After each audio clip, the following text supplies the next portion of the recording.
In this example, we're comparing a series and a parallel circuit that have the same resistors. So I can fill in the resistances for both charts fairly easily, and the voltage. I won't show all my work for here, but I'll explain.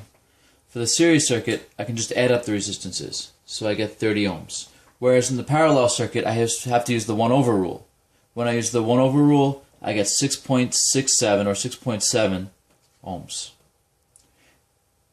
In the series circuit, I can't just write over the voltages. I don't know what the voltages are for each resistor.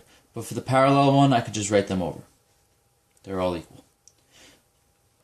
Now for both of these, I can use Ohm's law on the totals to figure out the total current. In the series, it comes out to be 0.3 amps.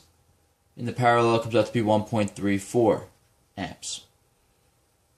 In the series circuit, I can copy over all the currents because the currents are equal. Now I'll use Ohm's law to get the voltages, 3 volts and 6 volts, and I check Kirchhoff's voltage rule, which says the voltage gained through the battery must be lost through all the resistors, and that's true here. We have a 9 volt gain and a 3 and a 6 volt loss. To find the individual currents in the parallel circuit, I use Ohm's law.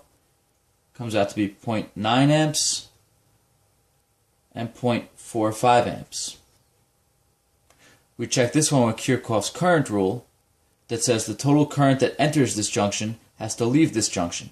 The total amount entering this point is 1.34 amps. The total amount leaving is 0.9 plus 0.45, which is about 1.35 amps. Very close, only off by a little bit because of rounding. Now I'll use the power rule. I could use V squared over R, or I times V, or I squared R. In any case, the total is 2.7 watts for the series, 0.9 watts, and 1.8 watts.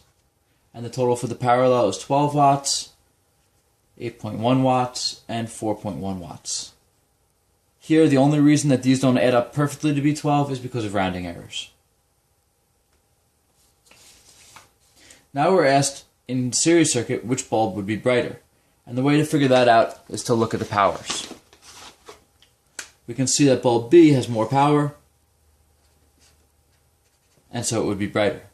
Whereas in the parallel circuit, bulb A has more power, and so that one would be brighter. If one of the bulbs burned out in series, no current would flow in the circuit and both bulbs would be off.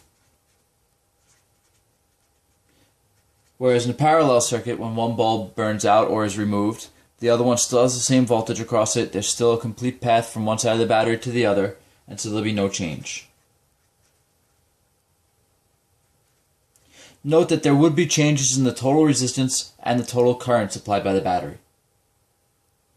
To see which battery would run out first, let's look at the total powers. Since the parallel circuit is consuming more power, the battery would run out sooner.